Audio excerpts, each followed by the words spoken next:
Assalamualaikum warahmatullahi wabarakatuh. Alhamdulillahilladzi arsala rasulahu bil huda wa dinil haq liyudhhirahu ala dini kullih walau karihal kafirun. Asyhadu an la ilaha illallah wahdahu la syarika lah wa asyhadu anna Muhammadan abduhu wa rasuluhu la nabiyya ba'dah. Salatu wassalamu ala rasulillah wa ala alihi wa sahbihi wa mawalah, amma ba'd. Pemirsa sekalian yang kami hormati, Alhamdulillah Rabbil Alamin.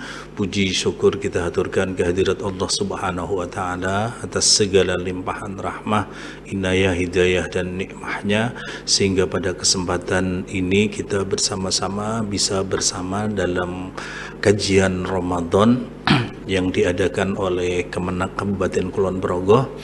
Salawat dan salam kita aturkan ke pangkuan Nabi Agung Muhammad sallallahu alaihi wasallam yang telah membimbing kita semua minadh dhulumati ilan nur, dari jalan kegelapan kepada jalan yang terang benderang.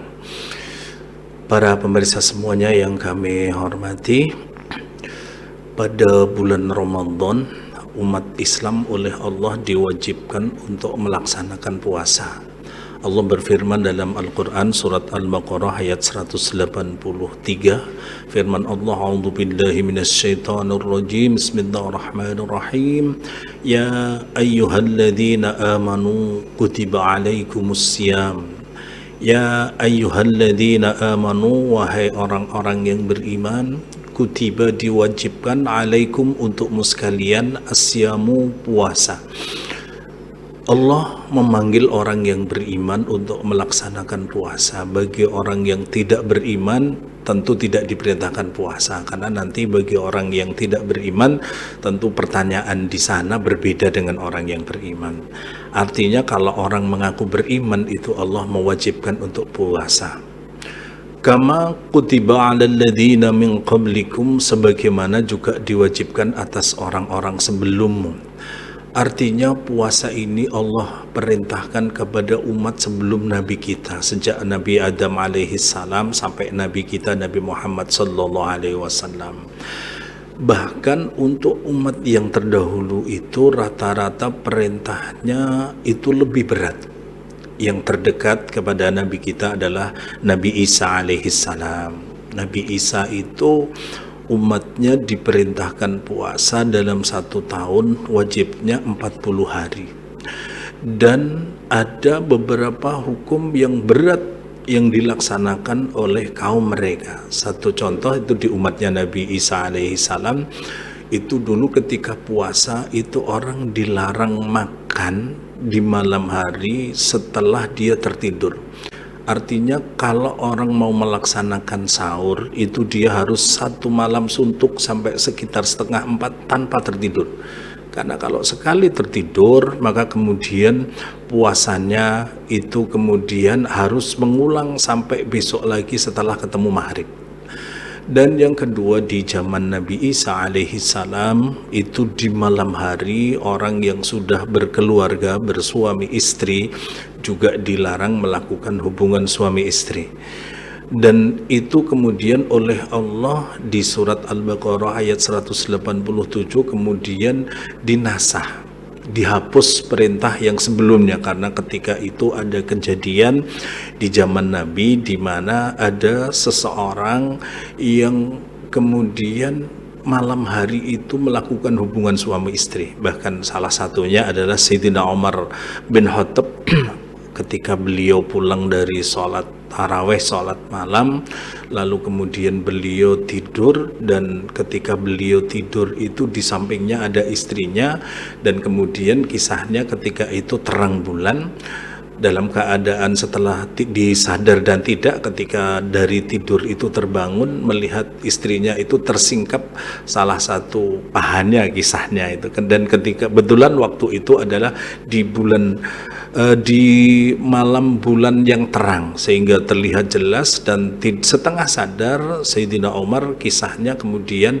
melakukan hubungan suami istri. Selesai itu baru sadar bahwa itu terlarang untuk melaksanakan hubungan suami istri di bulan Ramadan. Lalu kemudian ada juga kisah dari sahabat yang lain yang kemudian matur datang kepada Nabi, lalu kemudian karena kesalahan itu kemudian justru Allah yang maha rahmah di umat kita itu sama Allah diberi kemudahan. Turun surat Al-Baqarah ayat 187, uhilla lakum lailatus siyami rafathu ila nisaikum. Uhilla dihalalkan lakum untuk sekalian lailatus siyam di malam bulan puasa itu rafathu ila nisaikum, mengumpuli istri, melakukan hubungan suami istri. Hudna libasul lakum, perempuan-perempuan itu adalah pakaianmu, wa antum libasul lahunna, dan kalian laki-laki adalah pakaian perempuan. Artinya yang dulu tidak boleh itu menjadi boleh di zaman Nabi kita. Ini kan sangat ringan. Dan yang kedua, ada juga kisah kejadian ketika seorang laki-laki yang seharian bekerja, kalau saya gambarkan di sini maghribnya jam 6 sore lah misalnya, ketika jam 6 kurang 10 menit menunggu istrinya memasak, itu dia bersandar di kursi, lalu kemudian lupa tertidur, sampai kemudian datang maghrib kurang lebih jam 6 5 menit lah, istilah andai kata maghrib itu jam 6. Lalu kemudian setelah itu dia dibangunkan istrinya selesai masak itu, dan tetapi waktu itu aturannya adalah tidak diperkenankan orang memakan setelah tertidur dan setelah ketemu maghrib. Dan kata itu sudah lebih 5 menit dari maghrib dia tertidur, maka kemudian dia tidak bisa makan. Ketika dia mau pingsan seharian bekerja, kemudian istrinya datang kepada Nabi, dan kemudian di kisahnya turunlah ayat sama di surat Al-Baqarah itu, wa kulu washrabu hatta yatabayyana lakumul khaytul abyadu minal khaytul aswadi minal fajri, lalu kemudian dan makanlah dan minumlah sampai kemudian ada benang putih dengan benang hitam, karena dulu ketika orang mau melihat waktu fajar itu, dari fajar itu dilihat benang kecil antara hitam dan putih, kalau sudah terlihat jelas antara hitam dan putih itu artinya sudah fajar. Artinya ketika di umatnya Nabi kita justru sekarang diperkenankan makan setelah tertidur. Bahkan Nabi mengatakan dalam sebuah hadis, tasaharu, bersahurlah kalian, fa inna fis sahuri barakatan, karena di dalam sahur itu ada berkahnya, walau bijuratim minal ma, meskipun hanya sekedar setetes air. Jadi kita disunatkan bersahur dan itu berpahala, artinya lebih mudah puasanya. Lalu saya ingin sampaikan, puasa ini bagi orang yang meyakini dengan iman, berdasarkan pengalaman saya sejak kecil tahun 80-an saya sudah berpuasa, ada sudah 40 tahun lebih saya berpuasa, dan ternyata biasa-biasa aja puasa. Kalau sudah biasa dilakukan, biasa kuat. Bahkan ada prioritas beberapa orang yang diberikan rukhsah oleh Allah untuk boleh tidak berpuasa jika dalam keadaan tertentu. Allah berfirman di surat Al-Baqarah itu, faman kana minkum maridun, siapa di antara kamu yang sakit, aw ala safarin, atau dalam perjalanan, fa'iddatum min ayyamin ukhar, maka kemudian dihitung diganti di hari yang lain.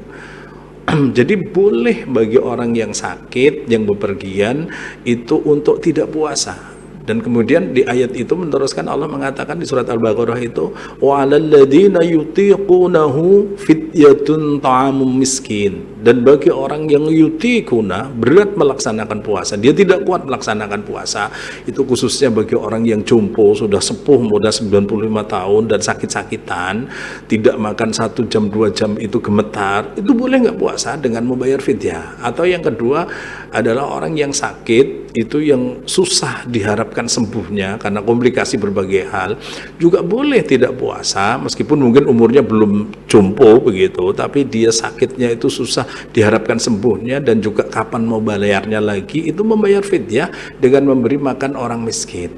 Jadi kalau orang yang normal, yang wajar, itu kuat melaksanakan puasa.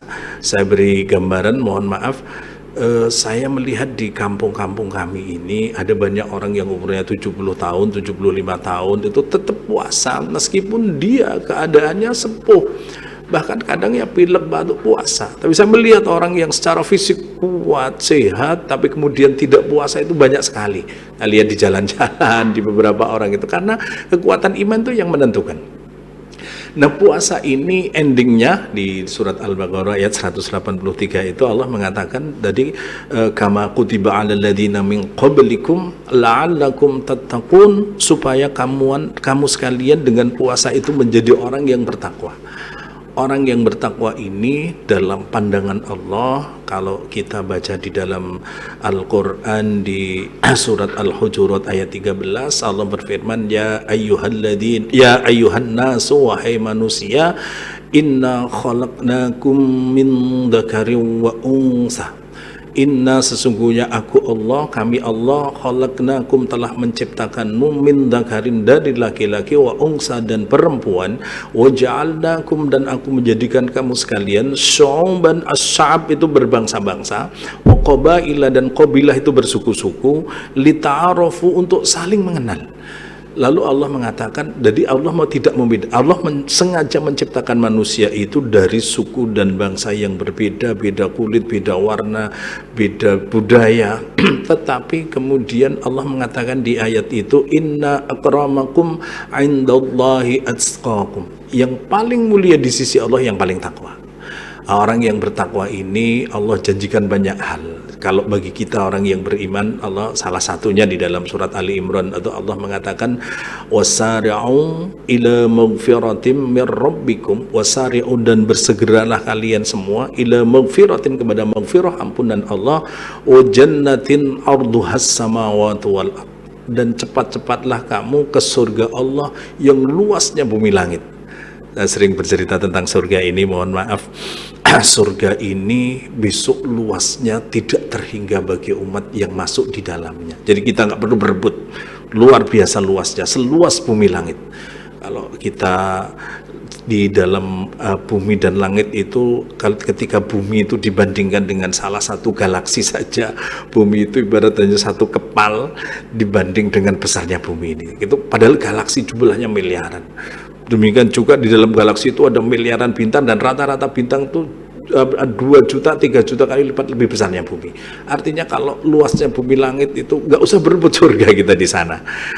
Lalu kemudian di ayat lain saya katakan bicara soal surga bagi orang yang disediakan orang yang takwa itu, di surat yang lain di dalam surat Al-Quran, surat Muhammad ayat 15, Allah menjanjikan masalul jannatil lati wa'idal muttaqun, gambaran orang yang Allah janjikan kepada orang-orang yang bertakwa surga itu, wasalul jannatil lati wa'idal muttaqun fiha anharum mimma'in ghairi asinin, di dalamnya itu ada sungai-sungai, anhar itu banyak sungai, dari kata jamak dari nahrun, mimma'in ghairi asin, dari air yang sangat jernih tidak asin, wa anharun, dan sungai-sungai min labanin lam yataghayyar ta'muhu, dari susu yang tidak pernah berubah rasanya, itu besok mengalir di sungai-sungai, wa anharun, dan sungai-sungai min khamrin, dari khamr itu minuman keras yang dunia oleh Allah diharamkan di dunia ini, min khamrin laddat, yang lezat, lisyaribin, bagi orang yang meminumnya di sana.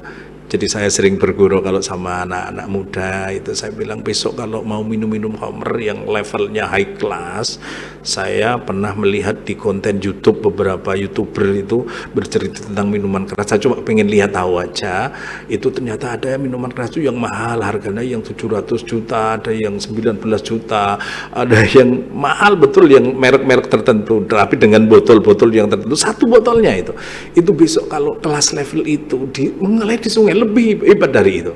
Wa anharun min asalim musaffa, dan sungai-sungai dari madu yang jernih, yang murni, kata Allah di dalam Al-Quran surat, janjinya kepada orang yang bertakwa.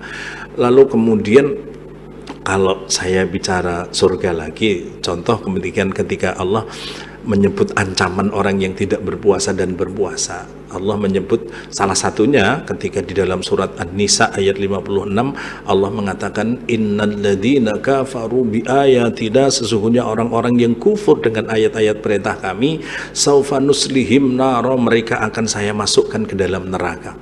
Kullama nadijat juluduhum, ketika kulit mereka sudah gosong mengelupas, badalnahum, aku Allah mengganti kulit mereka, juludan ghairaha, dengan kulit yang lain yang baru lagi, liyadzuqul adab, untuk merasakan betapa sakitnya siksa.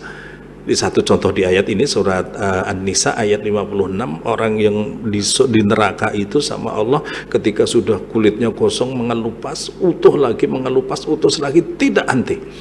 Jadi sangat menyakitkan. Kalau kemudian kita hanya puasa dari fajar, mulai dari subuh sampai kemudian maghrib, sebelum subuh sampai kemudian maghrib, dari fajar itu sebetulnya bagi yang terbiasa kecil. Karena pahalanya luar biasa, nanti orang yang takwa itu yang dimuliakan Allah. Sedangkan janji surga, kata Allah di surat An-Nisa kembali tadi 56, di 57-nya Allah mengatakan walladzina amanu amilus salihati, dan orang-orang yang beriman dan beramal soleh, sanudkhiluhum jannatin, aku Allah akan masukkan mereka ke surga tajri, yang mengalir min tahtiha, di bawah surga al-anharu, sungai-sungai. Tadi saya gambarkan cerita sungai di surga di surat Muhammad al-15. Ada sungai madu, ada sungai susu, ada sungai yang sangat jernih. Itu besok sungainya banyak, karena kata anhar itu jamak dari kata nahrun. Wa anhar itu tajri min tahtiha al-anhar, mengalir di bawahnya sungai-sungai. Ada banyak di dalam Al-Qur'an yang menyebut kata tajri min tahti, kalimat tajri min tahtiha al-anhar. Kalau saya kembali ke surat An-Nisa itu, selain itu Allah mengatakan khalidina fiha abadan, khalidina, kekal, fiha, di dalam surga, abadan, abadi selamanya. Di surga bukan 1000 tahun, bukan 1.000.000 tahun, bukan 1.000.000.000 tahun, bukan 1.000.000.000 tahun, tapi selamanya. Khalidina fiha abadan. Sedangkan kita di dunia ini dibatasi sama Allah. Umat Nabi kita itu rata-rata hanya sekitar 60, 70, 80, nggak jauh dari itu. Itu pun nanti kalau kemudian diberi lebih umur dari itu pun, dari sisi kesehatan, kenikmatan sudah banyak dikurangi. Di sana, di surga itu selain selamanya, Allah menyebut di ayat lain, di surat Fussilat ayat 31, Allah menyebut nahnu awliyaukum fil hayatid dunya, aku ini Allah yang akan melindungi besok di dunia bagi orang-orang yang beriman dan menyembah Allah. Salah satunya menjalankan perintah Allah, puasa. Nahnu awliya'akum fil akhirati, dan juga di akhirat. Walakum fiha ma tashtahi anfusukum, walakum, dan bagimu sekalian, fiha, di dalam surga, ma, apa saja, tashtahi, yang kamu punya syahwat, keinginan, siapa, anfusukum, dirimu ingin apapun Allah berikan. Walakum fiha ma tad'un, walakum, dan bagimu sekalian, fiha, di dalam surga, ma, apa saja, tad'una, yang kamu minta itu langsung Allah berikan. Artinya bagi orang puasa itu bonusnya dunia akhirat. Jadi kita berpikirnya jangan cuma dunia dong. Pak, kok kita lapar di bulan puasa, sebulan tanpa siang hari nggak boleh makan. Balasannya itu bagi orang yang beriman surga. Saya kembali ke surat An-Nisa. Ini waktu saya mungkin hanya sekitar 3 menitan lagi, nggak lama saya sampaikan kembali.